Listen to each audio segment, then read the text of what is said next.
Wer heute bei seinen Projekten und Unternehmungen, bei seinen Geschäftsmodellen nicht auf Community setzt, verpasst nicht nur einen Trend, er verspielt wortwörtlich Vertrauen. Und Vertrauen ist ja diese Grundlage von unseren Beziehungen als Individuum zur Welt, zu anderen Menschen, zu Organisationen und Unternehmen und zu unseren Peer Groups, unseren Communities. Diese Communities, die das gruppengewordene Zugehörigkeitsgefühl darstellen, das gerade jetzt in diesen Zeiten zunehmender Virtualisierung und Komplexität immer wichtiger wird. Virtuelle Welten bieten da ein perfektes Lernumfeld, ob jetzt 2D in Zoom-Räumen oder digitalen Kollaborationstools oder 3D in virtuellen Welten wie Allspace. Hier können Räume geschaffen werden, in denen wir uns nach unseren eigenen Regeln begegnen können, verbinden können und gemeinsam gestalten können. Und genau das werde ich mit meinen Gesprächspartnerinnen auf der Panel auf der Immersive X erkunden. Geht es nach den Propheten des Metaverse, dann wird unsere Identität im Raum künftig von unserem Avatar prägt, im virtuellen Raum. So wie früher, ich hatte es vorhin schon mal gesagt, Profilbilder unsere Identität waren in Social Media. So ist es jetzt der Avatar, der in den dreidimensionalen Welten unser Ich verkörpert, wo wir andere Leute in unsere virtuellen Räumlichkeiten einladen können, sei es Freunde, Bekannte, vielleicht auch mal Arbeitskollegen, Geschäftspartner, das alles wird zukünftig häufig auch in virtuellen Welten stattfinden. Um dieses Thema, wie eine Community gebaut werden kann, in solchen virtuellen Welten vor allem, spricht heute Anne Seubert, die neben mir steht. Anne ist Gründerin der Strategieberatung Brands and Places. Sie ist Mentorin, Moderatorin und seit 2020 Programmdirektorin bei der gemeinnützigen Common Purpose Deutschland GmbH und als erfahrene Führungspersönlichkeit, als leidenschaftliche Inkubatorin und Prozessmoderatorin kennt die Veränderungen gut, gestaltet Veränderungen selber, kennt sich damit einfach gut aus, viele Community, wovon sie spricht. Seit 15 Jahren unterstützt sie Unternehmen, Organisationen und Netzwerke dabei, ihre Rolle im Leben der Menschen digital wie analog neu und relevant zu definieren und entwickelt Strategien dafür, entwickelt Formate, Plattformen, am liebsten immersiv, deswegen passt eben hervorragend zu unserer heutigen Konferenz, partizipativ und transformativ. Anne, ich übergebe an dich und deine Gäste. Danke, Philipp. Schön wieder hier zu sein. And those were the last. Oh, I got a message here from Liam, the stage manager with a red haircut. Can you mute? Okay. Can you mute while not talking, please? Yes, I can. Yeah. Thank you. Just make sure you're on. There, yeah, you are. Perfect. There are some special rules being in VR, and we are trying to explore some of them in our session here. Introduced me, and you would have seen me blush if we would be in the real world in VR. That is not possible, thank God. But these were the last German words. We switch into English because we have international guests here with me on the panel.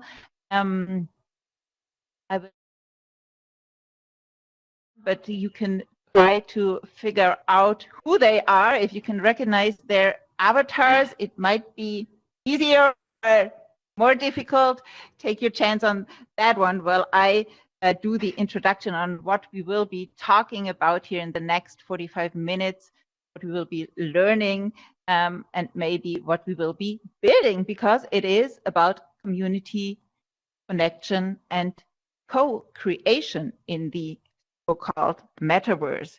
I mean, with Facebook just launching their vision of the metaverse, I couldn't have asked people actually to choose a better timing for this conference here. So thank you and kudos to people who are making this possible and who created this cozy fireplace for us today, because when talking community, fireplace is the best spot I could imagine for. So I asked to do this session here and not on stage. I like us to gather around here. And I really have the wish to try to make this place our home for the next 45, 60 minutes we will be spending here together. pandemic is still going on, but I think also without the pandemic, it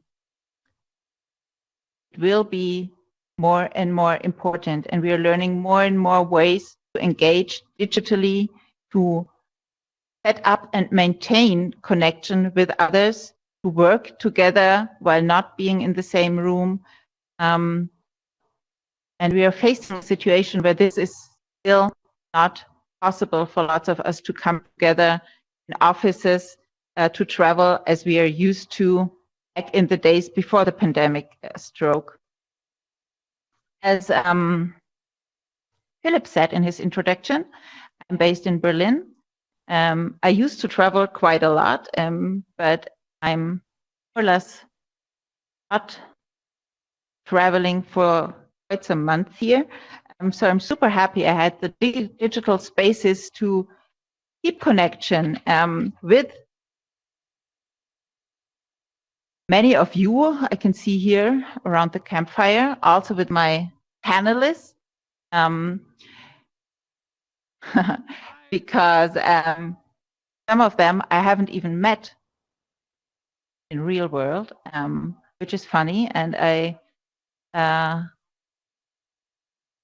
think I'm not the only one who has experienced such strange things like we today, coming here together in the real world, meeting people you only know from their avatars. It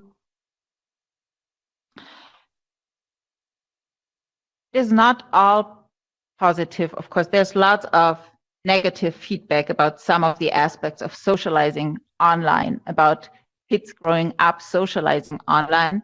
Nevertheless, I think that there's no putting back the genie in the bottle. Whether we have a pandemic or not, this is going to happen, and we're just in its infancy. I feel like we have a responsibility, and I personally do really have an urge, actually, to architect safe spaces, fun places like this one, meet, to connect, and to interact and learn together, grow together. So if you're ready to start, I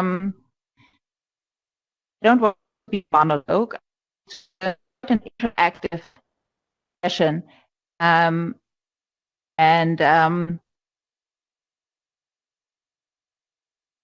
Let's do something we wouldn't do in the real world, but we can easily do here.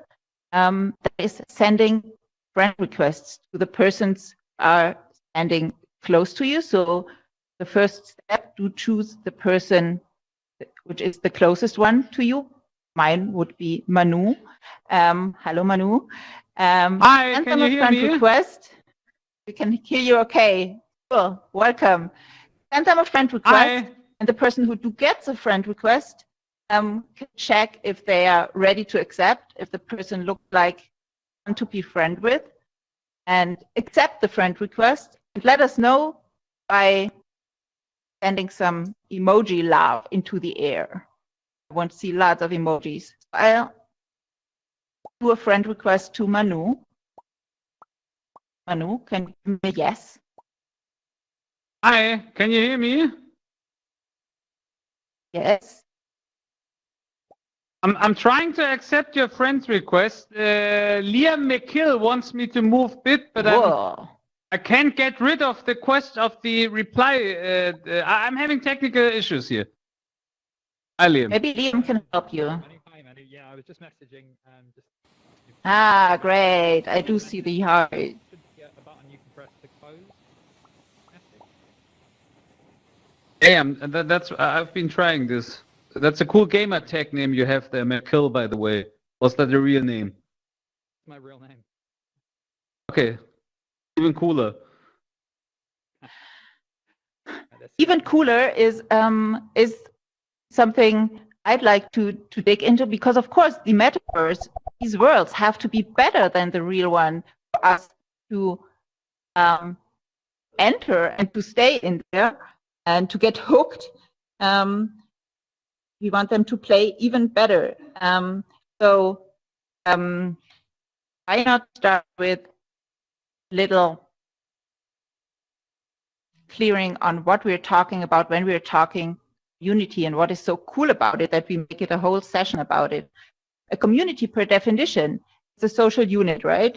It comes with some rules, it comes with values, with shared ones, it comes with customs, it comes with an identity, it comes with a shared sense of a place situated in a given geographical area, or a digital one, might be a country or a town or a neighborhood, or virtual space, like we're into it, like digital platforms, forums. And it's all about the relationships that are beyond family ties, that create this sense of unity. You feel connected, you feel like you're belonging to your community. That might be a society, an official one, it might be a totally unofficial one.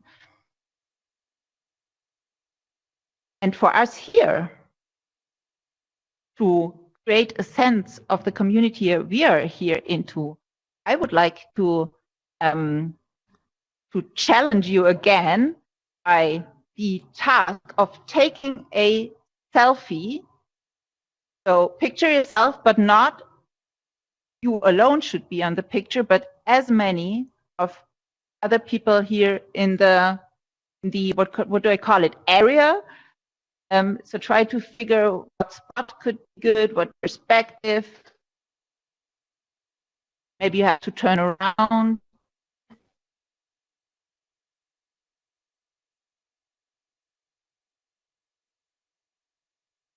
And maybe Liam will tell us how to post this selfie on social media. It's going to be stored in our gallery, right? In our AltSpace profile. And from there, it's easily posted on whatever WhatsApp group, social media you want, right?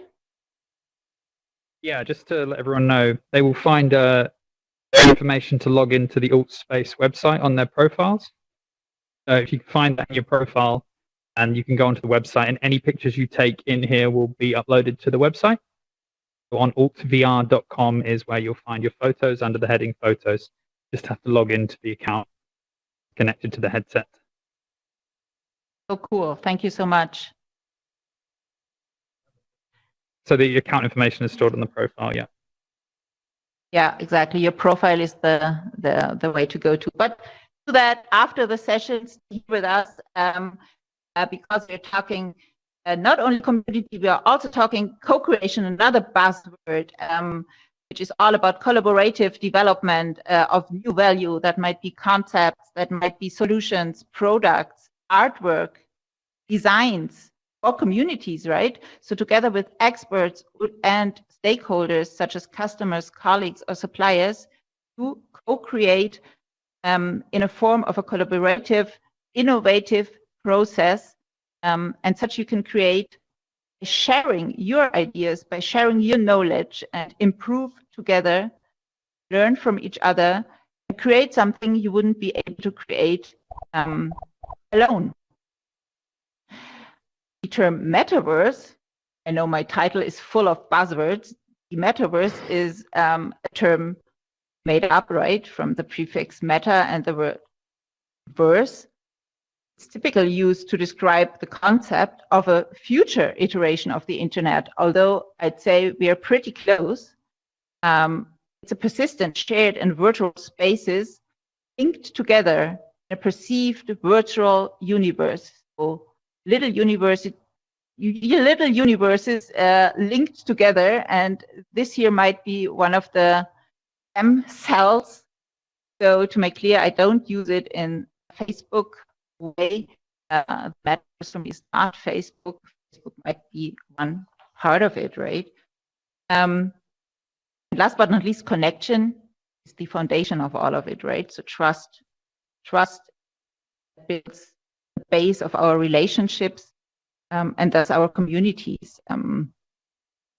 So here we are in our own little virtual world, Immersive X, and it's getting fuller and fuller. Happy to see all those fun avatars around me. Vikings I can see. I really like that we can dress up with our avatar twice or even more so along the day. So curious what you will dress up for the party tonight. I do have some in petto. And it's time for me now to introduce the two people that are here with me, two people I already mentioned, two people I have been working alongside, getting inspired by and learned so much from within the last years. Actually, I have to be talking about tens of years, actually, looking to a lady on my right side, Colleen Curtis. You know that just throwing people into one room doesn't bond us, whether it's a virtual or real one. What bonds us and why we better learn as much as possible about it, we will be talking about right here with these two people on my left side, which is Anusha Shamsrizi, and on my right side, it's Colleen Curtis. And as I said, we have been building communities, we have shared ideas, we have co-created projects, and we have been playing a lot around ideas and talking playfulness and co-creation. I'd like to, first of all, ask Colleen, come a little bit closer with your little penguin friend. Is this close enough? Yeah. This is super. This is perfect. Okay. Super happy to have you here. And as I promised, Colleen is easy to recognize with her haircut, which is, I think, as a legend as she is in the community scene. We have been working. It is like 10 years ago, Colleen, when we were both working at Yelp, where Colleen, you were one of the first employees. Under the 50 first employees at Yelp, starting as a community manager, so she brings quite some experience when it comes to community management. And right now you're at Miro. You just hopped on a new job. You're head of community at Miro, the collaboration tool when it comes to, as we learned yesterday, setting up stories, connect with your coworkers, co-create new projects, feel connected, feel seen actually by what you're doing, sharing ideas, visualize those ideas because it's all visual. And this, I'm super happy to have you here and share some of your experiences with us. Absolutely. Thanks for having me. Why don't you brought some visual material with you. Maybe we start with this one for the people that are not that familiar with Miro, because I think most of you do know Miro as a tool, but what is possible with it and who missed yesterday's keynote, actually, we might have a look. So Liam, if we hop on the next slide or the next visual, exactly, there's the heart. Yeah, this was quite a cool, and it's a video, so I don't know if it's going to play, but it will be much better as a video. There we go. Yeah, so this is a Miro board. We set this up as a bit of a live art installation as part of our virtual annual user conference called Distributed. So this was 2 weeks ago. And we have a professor from the University of Edinburgh who is very excited about using a Miro board and bringing the collective intelligence of many users all around the world to create what he's calling Miromations, which is a bit of a play on mermations, which is the formations that birds take as they migrate. And so this was just a very interesting execution that I felt such a great symbol of what you can be a product that really allows everyone to have their place and their voice heard. I think almost the word virtual whiteboard is a bit misleading because that requires almost a thinking that's a bit static. What I think is so interesting and what got me so excited about building community at Miro was the ability for people to really interact and kind of generate value for each other as a form of building this collective effervescence or collective intelligence, if you will, and that the sum of all of these people interacting together really becomes quite interesting and brings about ideas and connections that otherwise have not been possible. And so this is a relatively new role for me. I've been at Miro about 6 months, and I've just been so incredibly energized by the diversity of voices and people that come to Miro and how we're going to be able to kind of build around that platform. So this is just a very small, fun example, but there's obviously much more complex ideas and ways that people are coming together on a quote-unquote whiteboard. Yeah, Blackboard, wow. if you will. Yeah, exactly. It's a blackboard, which is changeable color-wise, right? You can choose whatever color you like, just to make this clear.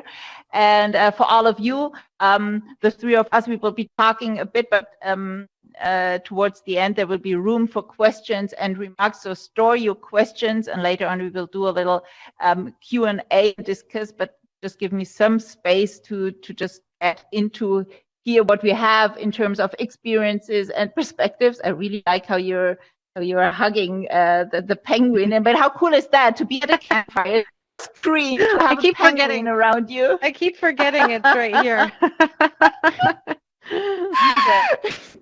Which is but bringing it back to the topic. I mean, what's if you would bring it on one. What's the superpower when talking about Miro, and why is community so vital to it? Yeah, I think what's so vital. Well, first of all, I think if we take a step back, Miro itself as a tool really requires community to be its best self, if you will. So, using a Miro board individually is interesting, and people do that millions of times per day. Organizing your thoughts, mind mapping, kind of getting your work down into a place that can feel like an extension of your brain. Where we really see the magic of Miro is when people collaborate within that space, really bring their different ways of building on top of each other's ideas, and you can do that synchronously or asynchronously. So community really comes in for Miro in that we have so many avid, passionate users who are what I would call teachers of Miro in a way, and then we have so many that are eager to learn and kind of be their best self and learn this new skill. And so bringing those people together to kind of exchange value and learn how to not just be good at Miro, but be better facilitators, be better collaborators, be better creators is where I think the community heart fits with Miro. And so for us to be able to do that intentionally and really unlock the ability for people to connect around being better creators, being the best version of what they want to be, that's what was so exciting to me about this community. It's really an incredibly bright, interested, passionate group of people, and the people that are drawn to Miro, I think, are generally visual thinkers. But what we're seeing now is even people who maybe didn't consider themselves visual thinkers are now coming to Miro and being able to find themselves in this group and kind of learn things about themselves that they didn't know about. And I think that's the real magic of community at Miro, is that you don't know what you're going to find, but you can find yourself in it, and the community itself is quite open. And so for Miro as a product, it's so vital. I mean, we are looking at hundreds and hundreds of templates that are generated by the community that unlock new users or existing users. Oh, and fireworks, I love it. New users and existing users to be able to kind of start. And I think that can be difficult sometimes when you come to a blank canvas. Where do I start? And where we look at kind of how we facilitate exchange value between users is we've got users creating these templates that allow people to get started and then allow you to invite your team in and invite your collaborators in. Community is really kind of at the heart of that. And so for Miro, it's just an absolute necessity. There's just no question that the community is at the heart of everything Miro does. The product is built around community feedback and community wish list, if you will. And so the goal of the community team and the community is really to kind of continue fostering those connections so that we can have millions of people collaborating and finding their best ideas together. Oh, thank you so much for elaborating on this one, which brings me actually to my second guest, Manusher Shamsrizi, on my left, because being the best version of yourself and learning new skills, Manusher Shamsrizi is, I think he has a lot of projects going on. Maybe we can just name a few of them. I met you, Manusher, in a jury for the German Digital Health Award, because he's the co-founder of RetroBrain, a startup that is developing preventive video games for seniors that try to stay healthy or get healthier again. People that are struck by Parkinson's disease or stroke or dementia, for example. He's also, I mean, what is this? The Washington Post wrote about you. You're among the most public, prominent voices of Germany's younger generation. You're still part of this younger generation. Super cool. That is the main question of all of this, yes. How young am I? Yes. How young are we in here? The good thing about VR is you can choose, right? You can choose your age. But he's also the Humboldt University doing research. He's founder of the Game Lab. That's actually why I wanted you to be here, to give us a little glimpse into what we can learn from the gaming industry about how do they approach and tackle challenges of this metaverse thing called future design challenges. And you're also, maybe we do find the time to talk about this one, but you're also involved in the Wacken. For those of you being here in Germany, the Wacken Open Air might be something for you, Colleen. It's like an open air festival for the heavy metal scene, let's call it that way. So the Wacken Metal Academy. Manusher, happy to have you here. Welcome on stage. Well, thanks with us for having here. me. And sorry that Anna had to talk so much about my previous things, but I'm glad that she did, and humbled. Yes, I got you humbled. I got you speechless. That is a rare moment being with my. Yeah. No, but as you said, I don't know if we want to start Yes. directly. I agree with many of the things you said, and actually what we do at the Game Lab Berlin of Humboldt University's Cluster of Excellence is exactly looking at how gaming, which is a phenomenon of only few of which we know in society, a phenomenon in which technological advancements and developments happen, but also societal and cultural innovations, and both at the same time, using the same medium, using the same communities. What we do is we do research and knowledge transfer, because we believe that this is a part of society where you can look at to find out how, as we just heard, for example, the space of community-based work will happen in a few years, because many, if not most or all of the aspects that we are now discussing in metaverse. I might want to add up on what Anne said in the beginning, a claim that originally comes out of the cyberpunk movement and is decades old, right? Don't let Facebook trick you into it has been their idea. It's a decade old concept. Many of the cultural techniques, as we would say in academia, that are used for metaverse approaches, be it Miro or what we are in right now or whatever, are pretty common, if not to say old news for the gaming community. What we learned about, for example, collaboration and community-based creation happening at Miro, which is a fascinating tool that I do agree has revolutionized parts of the world of new work, so to say.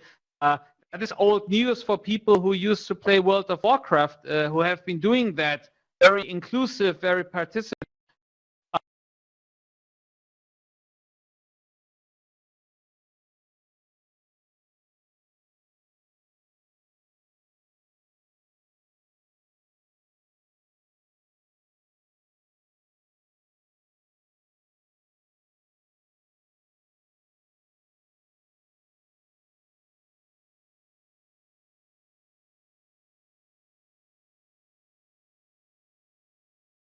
people working in the field of digital feels like a very long age. But if you look at this retrospectively, you will find that it was more than a decade before the first, intranet-based email type of communication happened. People were playing RPGs, role-play games, and pen and paper adaptions, text-based online. So again, to sum that up, that is the beauty of gaming as a research.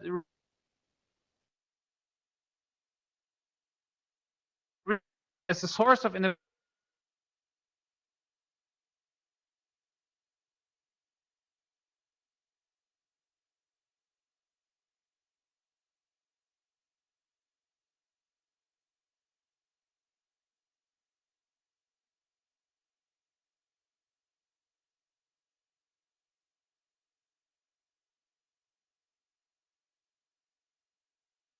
To give feedback, how to make this more diverse, how to make this more inclusive. So that's the beauty of gaming. It's a source of innovation for anyone who wants to learn about how the metaverse is going to look like, I guess.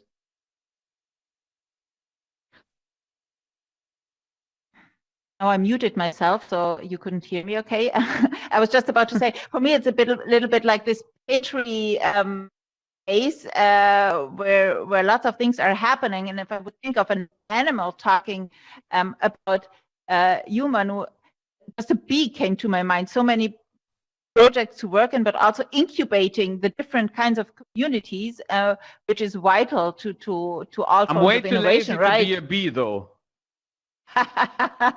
But bees are, I mean, they have their lazy winters too. But you brought us also some, and winter is coming. You brought us also some visual material. Actually, my to look gamer into instincts are triggered heavily right now, right? Seeing all the animals here, and I'm always looking around to see who's going to attack me next. But so far, neither the shark nor the spider has moved, and the penguin doesn't look too aggressive. So. Penguin's been with me this whole time. Yes. Exactly. He's yours. My emotional support panelist, Penguin. Yes. He got already tamed by Colleen. We will come to this animal later on, of course. Before so, Manu, let's dig into this, really the next generation. You're on a project with young people, because when we're talking trust, we also have to talk here we have to talk not only utopia, but also dystopia. What did you brought with us? And maybe, Liam, we can switch on to the next slide.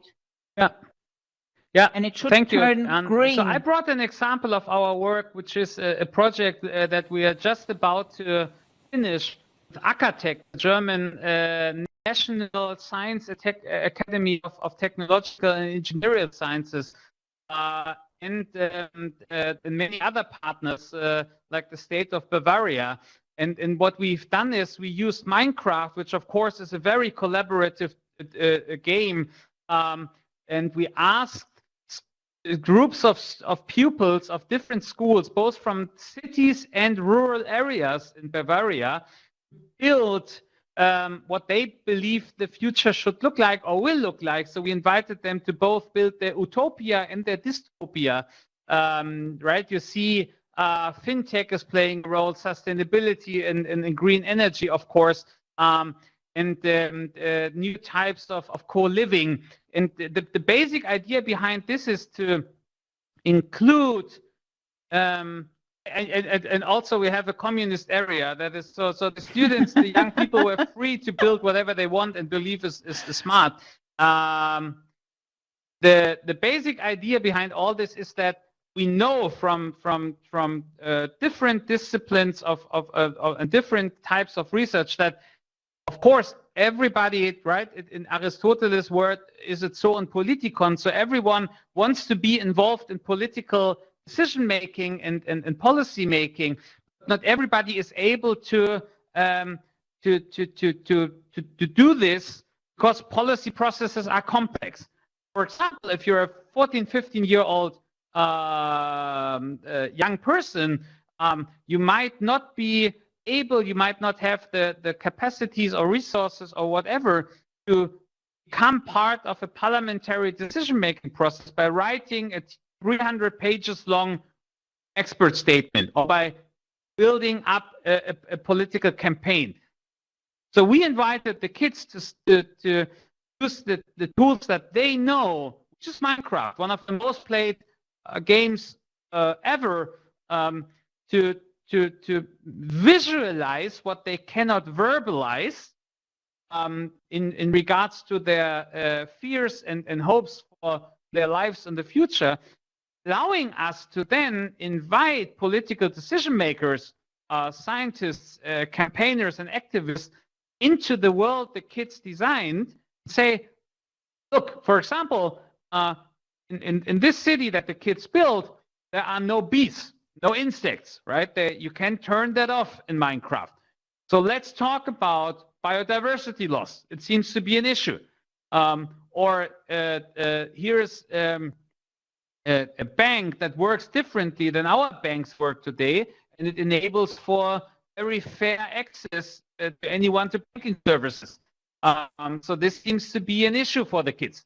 We let them do kind of a digital anthropology by making tours for political decision makers, journalists, activists, as I said, and explaining to them, again, by showing what they built instead of relying on them adapting to the complex policy making and influencing processes that we have, and thus, yeah, make themselves heard and as they say in English, get their place at the table, right?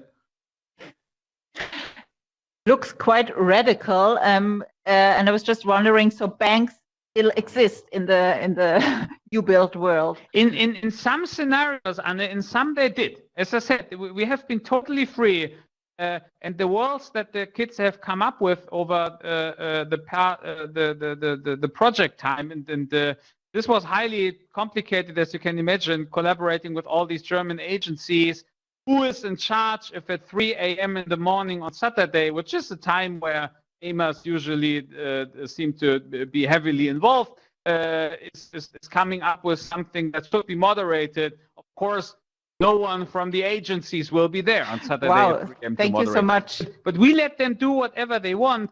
There is a communist part of this. There is a free libertarian scenarios that came up. There are things in between.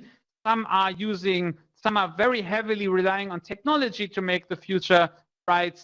Some are using so to say, back to a former non-tech environment approach.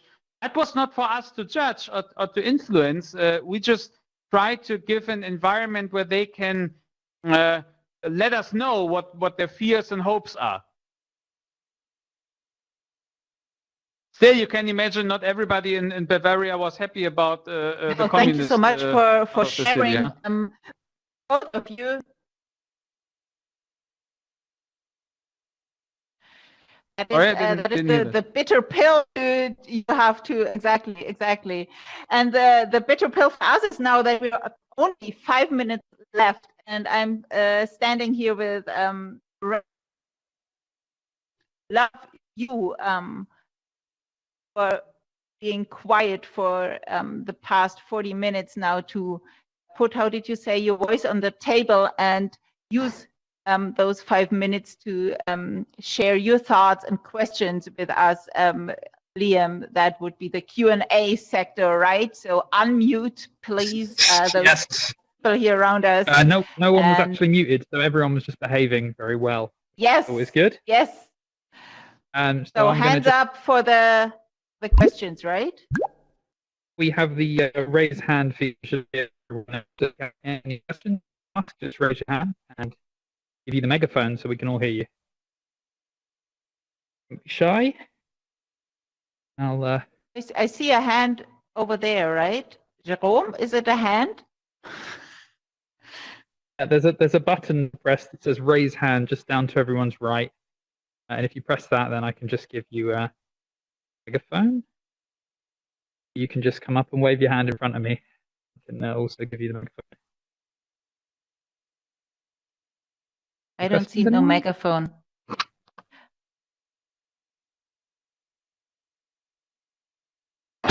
So I take the chance to, because Colleen, you have been listening, of course, to Manu's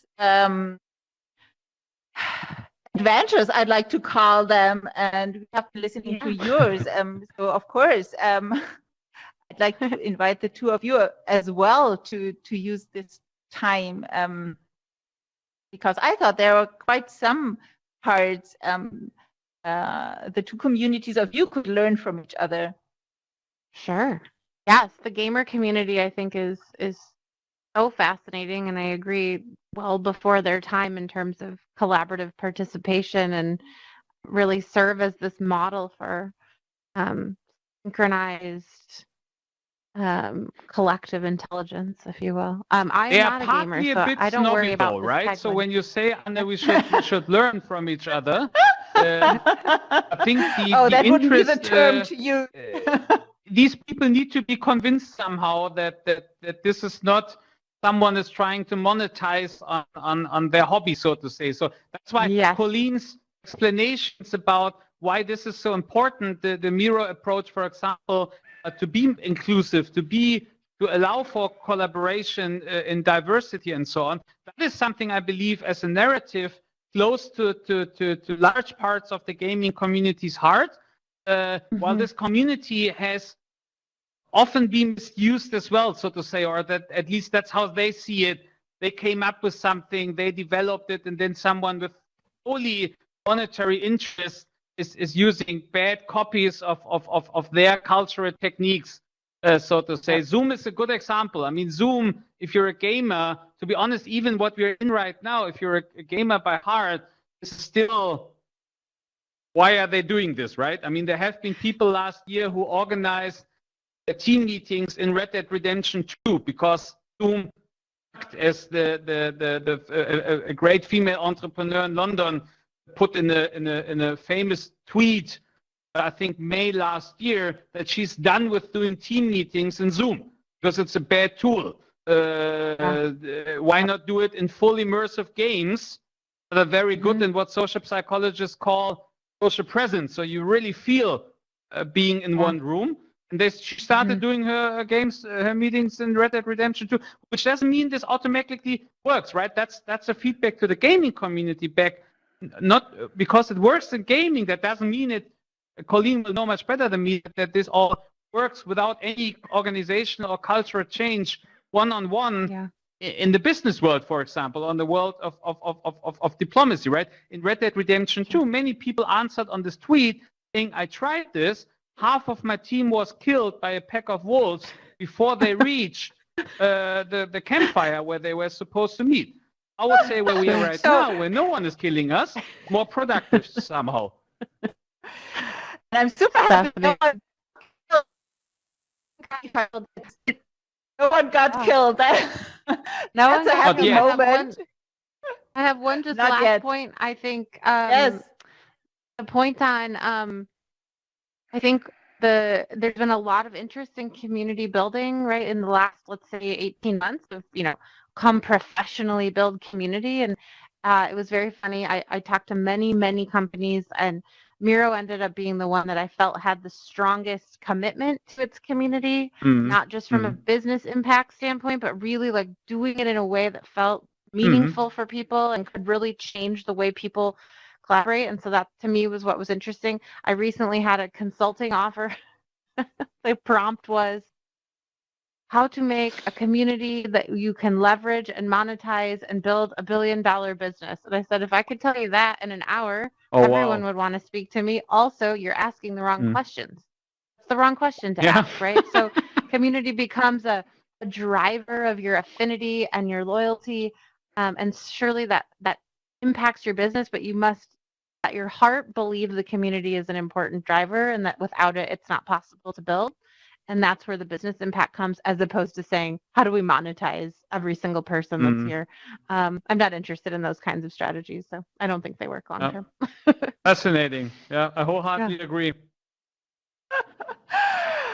I'm super happy. I can see Philip because we're running out of time, right? So it's time for a hard up for this powerhouse panel around me here. Thank you so much for discussing that. We have a meetup starting right now. Exactly. It's time for fireworks, hearts, Hey. emojis, hey, hoes.